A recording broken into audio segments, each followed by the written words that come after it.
नमस्कार। कोरोना विशेष अपडेटमा तपाईहरुलाई स्वागत छ। नेपालमा कोरोना संक्रमण मुक्त भएका जिल्लाहरूको थप्ने क्रम वृद्धि भइरहेको छ र पछिल्लो समयमा कोरोना संक्रमण नभएका जिल्लाहरूको दर बढ्दै गइरहेको छ। सुरु गरौँ यही प्रसंगबाट। पछिल्लो समय नेपालमा कोरोना संक्रमण दर घट्दै गएकाले मन्त्रालयले जनाएको छ। संक्रमण दर घट्दै गएसँगै 7 जिल्ला कोरोना मुक्त भएको स्वास्थ्य मन्त्रालयका प्रवक्ता डाक्टर जागेश्वर गौतमले जानकारी दिएका छन्। भोजपुर, पाँचथर, धनकुटा, सङ्खुवा, सभा, रसुवा, मनाङ र मुस्ताङ कोरोना मुक्त भएको स्वास्थ्य मन्त्रालयले जनाएको छ। यस्तै मन्त्रालयका अनुसार 3 जिल्लामा 500 बढी कोरोनाका बिरामी रहेका छन्, जसमध्येमा बाजुरा, कैलाली र रौतहटमा संक्रमितको संख्या 500 भन्दा बढी रहेको स्वास्थ्य मन्त्रालयले जनाएको छ। मंगलबार मात्रै 7वटै प्रदेशमा 150 जनामा कोरोना संक्रमण देखिएको छ। मंगलबारसम्म 5477 जना कोरोनाका सक्रिय बिरामी रहेका छन्, जसमध्ये प्रदेश नम्बर 1 मा 108 जना, प्रदेश नम्बर 2 मा 1913 जना, बागमती प्रदेशमा 421 जना, गण्डकी प्रदेशमा 380 जना, प्रदेश नम्बर 5 मा 370 जना, कर्णाली प्रदेशमा 293 जना र सुदूरपश्चिम प्रदेशमा 1992 जना कोरोना संक्रमित रहेको स्वास्थ्य तथा जनसंख्या मन्त्रालयले जनाएको छ। स्वास्थ्य तथा जनसंख्या मन्त्रालयका प्रवक्ता डाक्टर जागेश्वर गौतमका अनुसार नयाँ कुल संक्रमितको संख्या 17994 पुगेको छ। मन्त्रालयका अनुसार पछिल्लो 24 घण्टामा 609 जनाले कोरोना जितेर घर फर्केका छन्। यो सहित कोरोना जित्नेहरूको संख्या नेपालमा अहिलेसम्म 12477 पुगेको छ। मन्त्रालयका प्रवक्ता डाक्टर जागेश्वर गौतमका अनुसार पछिल्लो 24 घण्टामा 3963 जनाको पीसीआर नमुना परीक्षण भएका छन्। क्वारेन्टाइनमा रहनेको संख्या 21704 पुगेको छ। यस्तै मन्त्रालयका अनुसार आइसोलेसनमा 5477 जनाको उपचार भइरहेको छ। मन्त्रालयका अनुसार पछिल्लो 24 घण्टामा 609 जनाले कोरोना जितेर घर फर्केका छन्। यो सहित कोरोना जित्नेहरूको कुल संख्या 12477 पुगेको छ। हालसम्म 40 जनाको मृत्यु भएको स्वास्थ्य तथा जनसंख्या मन्त्रालयले जनाएको छ।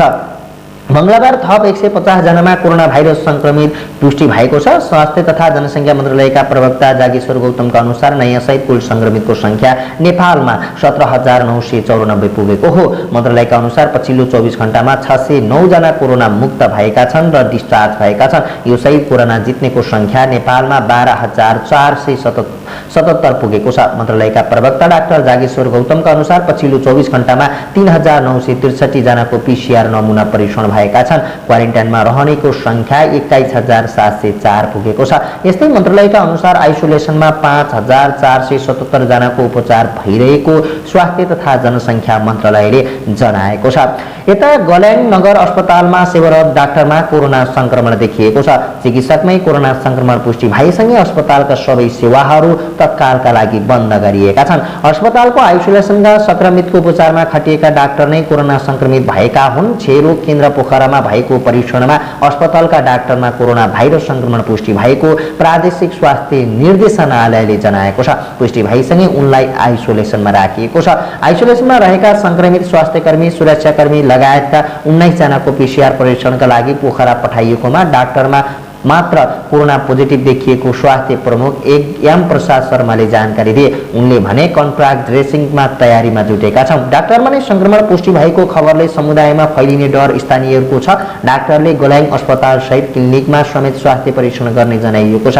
यो सँगै स्याङ्जामा कोरोना संक्रमितको संख्या 198 जना पुगेको छ।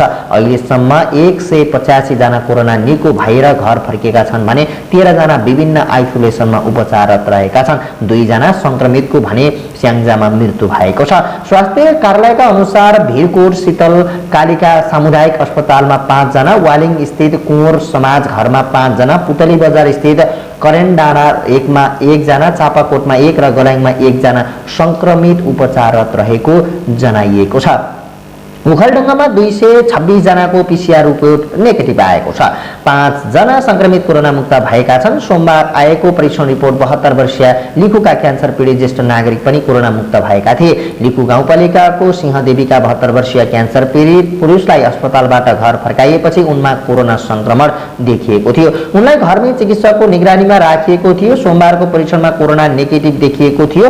त्यस्तै काठमाडौँ, बागलुङ तथा साउदी अरबबाट आएका 4 जनामा कोरोना संक्रमण देखिएको देखिएपछि ओखलढुङ्गा सामुदायिक अस्पतालमा उपचार गरिएको छ। उनीहरू पनि सोमबारबाट कोरोना मुक्त भएका थिए। उनीहरू सहित सामुदायिक अस्पताल ओखलढुङ्गामा उपचाररत अन्य 4 जना पुरुष पनि कोरोना मुक्त भएको जिल्ला कमान्ड पोस्टले जनाएको छ। प्रमुख जिल्ला अधिकारी कृष्ण पौडेलले जिल्लालाई कोरोना मुक्त बनाउने अभियानमा सहयोग गर्ने सबैलाई धन्यवाद दिएका छन्। कोरोना संक्रमणका कारण मृत्यु भएका राजविराज नगरपालिका 6 का 73 वर्षीय व्यवसायीको परिवारका 5 जना सदस्यलाई कोरोना संक्रमण देखिएको छ।